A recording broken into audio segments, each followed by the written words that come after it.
आपण पाहतात ब्रेकिंग न्यूजचं बातमीपत्र।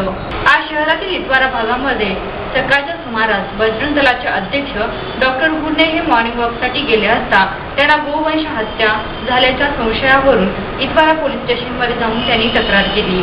त्यानंतर इतवारा पोलिसांनी या प्रकरणाची शहानिशा केली असता महापालिकेच्या कत्तलखान्यामध्ये बैल नसून रेडे आणि म्हशी कापल्या जात होत्या आणि हे रेडे म्हशी कापण्यासाठी कॉर्पोरेशनने परवानगी दिली होती असे इतवारा पोलिसांचे पीआय यांनी सांगितले। दरम्यान या प्रकरणी थोडा वेळ तणावाचे वातावरण निर्माण झाले होते।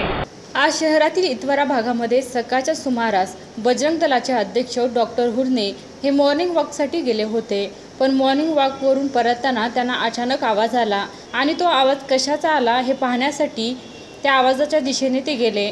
महापालिकेच्या कत्तलखान्यामध्ये रेडे व म्हशी कापताना काही जण त्यांच्या निदर्शनात आले। ही बाब लक्षात घेता डॉक्टर हुर्ने यांनी ही माहिती इतवारा पोलीस स्टेशनमध्ये दिली व पोलिसांना घेऊन तिथे गेले, तेव्हा रेडे कापण्याचे काम सुरूच होते।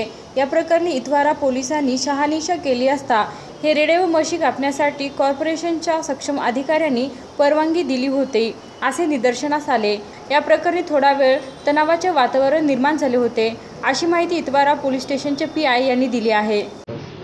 आज डॉक्टर सुभाष हुर्ने यांनी कंप्लेंट दिली पोलीस स्टेशनला की जो शासकीय कत्तलखाना आहे त्या ठिकाणी काही बैलांची कत्तल झालेली आहे म्हणून अशा तक्रारीवरून त्या ठिकाणी जाऊन खात्री करण्यात आली।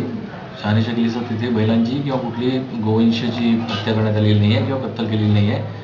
त्या ठिकाणी रेडा, म्हैस या जातीची जनावरं कापण्यात आलेली आहेत आणि जी काही जनावरं कापण्यात आली आहेत त्याबद्दल कॉर्पोरेशनच्या सक्षम अधिकाऱ्यांनी प्रमाणपत्र दिलेलं आहे, त्यांनी व्हेरीफाय केलेलं आहे आणि त्यानंतरच त्यांनी ती कापलेली आहेत। त्यामुळे असा त्यात कुठलाही प्रकार नाही आहे।